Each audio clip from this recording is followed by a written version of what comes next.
एक कविता मैं आपको सुनाना चाहता हूं। अब अंत हो तो दूसरे तरीके से हो, साहित्यिक तरीके से हो, जैसा होना चाहिए। हास्य की खूब बढ़िया बातें हुई, श्रृंगार की बातें हुई, एक रस छूट गया है जो मैं। बिल्कुल दादा, स्वागत, आदेश है। बिल्कुल बिल्कुल। अरे तालियां बजाकर आप सब निवेदन करें दादा से। वाह, ये इसमें कविता जैसा कहीं कुछ मिल जाए तो वो आपकी समझदारी है, नहीं तो वर्णनात्मक शैली में ये मेरी कविता है। कुछ देखिए कविता के तत्व तो मिल जाए तो अच्छी बात है। एक सच्ची घटना प्रयागराज की। एक बाप के दो बेटे, दोनों अफसर।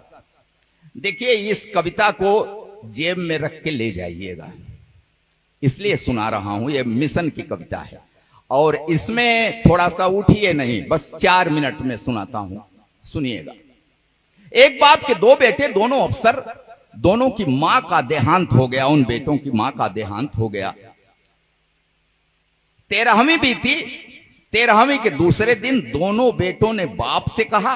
तब बाप ने जो उत्तर दिया, बाप के मुंह से जो शब्द निकले, जो बातें निकली, मैं वो आपको सुना रहा हूं। एक बार ताली बजा करके बस शांति बनाइएगा।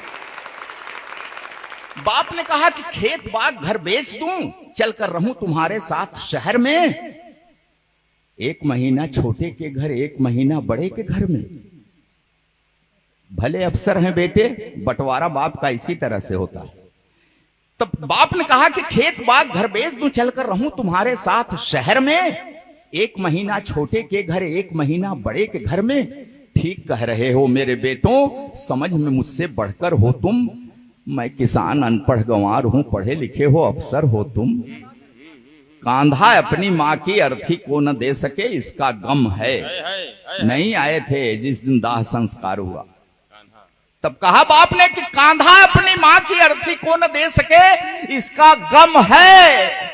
लेकिन 13वीं पर आए, ये एहसान क्या मुझ पे कम है? क्या बतलाएं, हमने तुमको कितने नाजों से पाला था। तुम दोनों को चमकाने में खुद को धूमिल कर डाला था। ढंग की शिक्षा के प्रबंध में दिन बीते कितने बेढंगे। किसी तरह सिर ढका अगर तो पांव रह गए अपने नंगे। तुम्हें जिंदगी मान लिया था, तुम्हें जिंदगी मान लिया था, इसी लगन में थके नहारे। हम कितने बेरंग हुए, तब सुर्ख हो सके स्वप्न तुम्हारे। स्वयं बेसुरे हुए तुम्हारे जीवन के संगीत की खातिर। कदम कदम पर हमें हारना पड़ा तुम्हारी जीत की खातिर। जीत मिली तो क्या बतलाएं, कितनी फूल गई थी छाती। लेकिन किस्मत ऐसी निकली, हार गए हम जीती बाजी।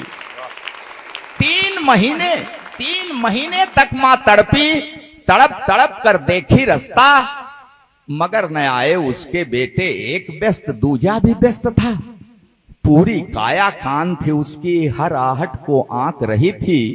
आंखों की बेचैनी पल पल दरवाजे को झांक रही थी। बीमारी उसका क्या करती, जीने की दृढ़ता थी गहरी। लेकिन अपने पन की टूटन शायद झेल न पाई ठठरी। मां करती रह गई प्रतीक्षा अपने बेटों के आने की। बेटे करते रहे प्रतीक्षा मां के प्राण निकल जाने की। अंतिम सांसों तक ममता की परछाई आंखों में देखा। पत्थर दिल वाले बेटों को पथराई आंखों में देखा। उम्मीदों की ढली दोपहर, एक कसैली सांझ हो गई। 2 बेटों की महतारी अंत समय में बांझ हो गई। उम्मीदों की ढली दोपहर, एक कसैली सांझ हो गई। 2 बेटों की महतारी अंत समय में बांझ हो गई।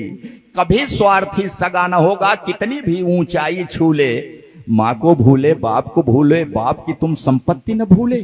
जो भी पास है बेच के दे दूं, गांव छोड़ दूं, शहर चलूं मैं। कहां से अब विश्वास हो लाऊं, शहर चलूं और हाथ मलूं मैं। माना कम है सुख सुविधाएं, लेकिन जीने का आधार बहुत है। पैसा बहुत नहीं है, लेकिन मेरे गांव में प्यार बहुत है। वाह वाह, और एक कड़ी बात कह रहा हूं आज के इस समाज से। कहा बाप ने कि तुम दोनों इंग्लिश माध्यम के स्कूलों में पढ़े हुए हो।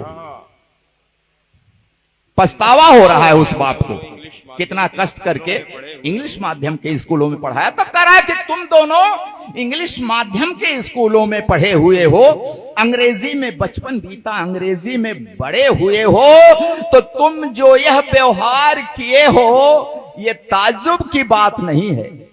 तुम जो यह बर्ताव किए हो ये ताज्जुब की बात नहीं है, क्योंकि अंग्रेजी की किसी किताब में श्रवण कुमार का पाठ नहीं है। जिंदाबाद, अभिनंदन अभिनंदन। कि तुम जो यह बर्ताव किए हो ये ताज्जुब की बात नहीं है, क्योंकि अंग्रेजी की किसी किताब में श्रवण कुमार का पाठ नहीं है। रास्ता देख रहे अशकों का आशीर्वाद भी ले न सके तुम, मेरे लायक बेटों माँ को अंजलि भर जल दे न सके तुम। देखो इसका नाम है कल्लू। वहीं एक नौजवान गांव का पड़ोस का खड़ा हुआ है, तब इशारा किया बाप ने कि देखो इसका नाम है कल्लू, हमें खिलाकर फिर कुछ खाया, 3 महीने साथ रहा, ये कब सोया मैं जान न पाया। बेटा वह जो बुझते मन में जीवन की एक आस जगाए, बेटा वह कपते हाथों की जो बढ़कर लाठी बन जाए। तुम दोनों इतिहास रचे हो तो मैं भी नया इतिहास रचूंगा, खेत बाग घर जो भी पास है सब कल्लू के नाम लिखूंगा। बहुत अच्छे, वाह वाह। और मैं ऐसे ही नहीं सुना रहा हूं, 25 बीघा कला जमीन लिख दिया। ये सच्ची घटना है, अखबार में निकली तब मैंने लिख दिया उस बाप ने। कहा कि खेत बाग घर जो भी पास है सब कल्लू के नाम लिखूंगा। अब न मुझे परवाह कि मुझको स्वर्ग नरक या मोक्ष मिलेगा, मैं कल्लू को हक देता हूं, यही मुखाग्नि मुझे अब देगा। मैं कल्लू।